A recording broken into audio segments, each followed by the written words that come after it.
હવે સાહેબ આપણા 15 ઇંચનું પોઝ વિથ પ્રિન્ટર છે, આ સોફ્ટવેર પણ વિથ છે. હવે અહીંયા આપણે મીઠાઈની કેટેગરી છે, એ રીતના અહીંયા બધી કેટેગરી બની જાય તમારી. એવી રીતના અમે અહીંયા 5 આઈટમ નાખેલી છે. ફોર એક્ઝામ્પલ કાજુ કતરી, તો કેટલી છે કાજુ કતરી? તો કે ભાઈ 2.5 કિલો કોઈ લીધી, તો અહીંયા 2.5 કિલો કરી દો. માવા બદામ છે કોઈ કેટલી લીધી? તો માવા બદામ 2 કિલો છે, તો 2 કિલો કરી દઈએ. પેંડા છે ભાઈ 250 કીધા કોઈએ, તો પેંડા 450ના કિલો છે, અહીંયા 250 કરી દીધા. ઓકે. પછી એવી રીતના કોઈ એવું કહે છે કે ભાઈ મને આ આઈટમ છે 450ની કિલો છે, મને એ 300 રૂપિયાની આપો, તો અહીંયા અમાઉન્ટમાં તમે 300 રૂપિયા એડ કરશો ને એટલે 300 રૂપિયાની 667 ગ્રામ આવશે. એ પણ ઓટોમેટિક કેલ્ક્યુલેટ કરી લેશે ગ્રામ.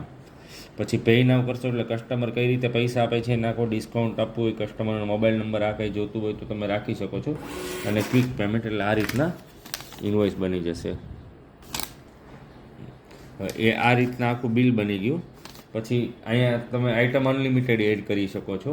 પછી અહીંયા બધા રિપોર્ટ્સ છે, day wise, item wise, bill wise, આ બધા તમને રિપોર્ટ્સ અંદરથી મળી જાય છે. સ્ટોક પણ મેન્ટેન કરી શકો. અહીંયા સ્ટોકનો ફીચર એકદમ ઇઝી જ મૂકેલો છે. જે વસ્તુનો જે આપણે સ્ટોક નાખવો હોય અહીંયાથી સ્ટોક એડ કરી શકો. ગ્રામ વાઇઝ પણ સ્ટોક માઇનસ થઈ જાય અને કિલો વાઇઝ ગમે તે રીતે કરી શકો, કમ્ફર્ટેબલ છે. અને બિલિંગ પણ એકદમ ઇઝી જ છે. કાજુ કતરી પ્રિન્ટિંગ, માવા બદામ 250 ગ્રામ, ઓકે.